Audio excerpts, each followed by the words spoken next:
Hi guys, in this video I'll show you how to cancel order in GrabFood. As you can see, I am in the official app of Grab and I am logged in with my account. So once you're logged in, you can just order the food from this section called food and just click on the food, and after that just select your food. I'll show you how to cancel the order.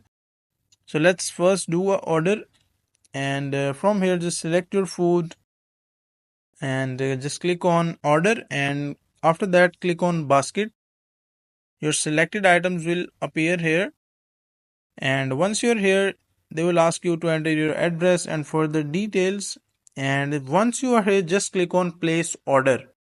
And once you click on place order, so they are processing sending your order. So there is a limited time that you can cancel the order.